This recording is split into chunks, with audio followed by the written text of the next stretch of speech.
എൻ്റെ കൊച്ചു സന്തോഷത്തിലേക്ക് എല്ലാവർക്കും സ്വാഗതം. ഇന്ന് ഞാനൊരു ഇറച്ചി ചീരയാണ് മുട്ട ചേർത്ത് തോരൻ വയ്ക്കുന്നത്.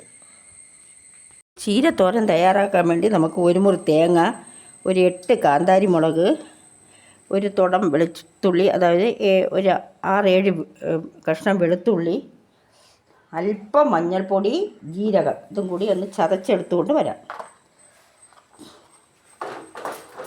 അരിഞ്ഞെടുത്തിട്ടുണ്ട്.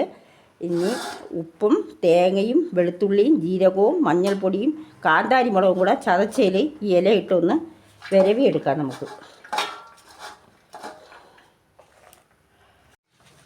അരപ്പും ചീര അരിഞ്ഞതും കൂടി നല്ലതുപോലെ ഒന്ന് നമ്മൾ ചേർത്ത് കൊടുത്തിട്ടുണ്ട് അരപ്പിനോട്. ഇനി ഒരു ചട്ടി അടുപ്പത്ത് വെച്ച് വെളിച്ചെണ്ണ ഒഴിച്ച് കൊടുക്കാം. ഒരു ചട്ടിയിൽ വെളിച്ചെണ്ണ ഒഴിച്ച് നമ്മൾ ഈ അരിഞ്ഞ് വെച്ച ഇലയും അരപ്പും കൂടെ ചേർത്ത് കൊടുത്തിട്ട് ചട്ടിയിൽ വെച്ച് ഒന്ന് മൂടി വെച്ച് വേവിക്കാം. നല്ല പോഷക ഗുണമുള്ള ചീരയാണ്. ഇറച്ചി ചീരയെന്നും പറയും, സാമ്പാർ ചീരയെന്നും പറയും ഇതിന്.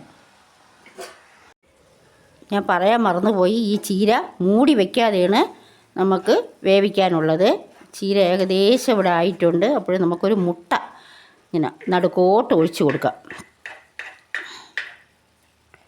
1 മുട്ടയോ 2 മുട്ടയോ എങ്ങനെ വേണമെങ്കിലും. ഇവിടെ ഇല കുറച്ചേ ഉള്ളതുകൊണ്ട് ഞാൻ 1 മുട്ടയെ ഒഴിക്കുന്നുള്ളൂ. മുട്ടയ്ക്ക് കൂടി വേണമെങ്കിൽ ഉപ്പിടാം. പക്ഷേ ഇത് ഇലയിൽ ഉപ്പുള്ളതുകൊണ്ട് ഞാൻ മുട്ടയിൽ ഉപ്പിടുന്നില്ല. നോക്കിയിട്ട് അവസാനം ഇടാം. അറിഞ്ഞുകൂടാത്തവർ ചെയ്ത് നോക്കണം കേട്ടോ. ലൈക്ക് ചെയ്യണം, ഷെയർ ചെയ്യണം, സബ്സ്ക്രൈബ് ചെയ്യണം. ഒരു 5 മിനിറ്റ് കൂടെ ഇത് കിടക്കട്ടെ. മുട്ട ഒന്ന് ഇളക്കി കൊടുക്കാം നമുക്ക്.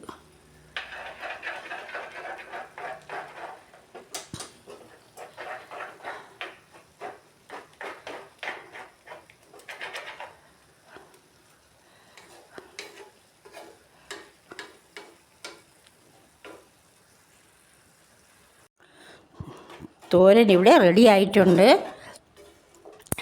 നല്ല ഹെൽത്തിയായ തോരനാണ്. ചെയ്ത് നോക്കണം. കിട്ടുമ്പോൾ ഈ ഇല കിട്ടുമ്പോൾ ചെയ്ത് നോക്കണം. ഇത് എവിടെ കൊണ്ട് നട്ടാലും പൊടിക്കുന്നതാണ്.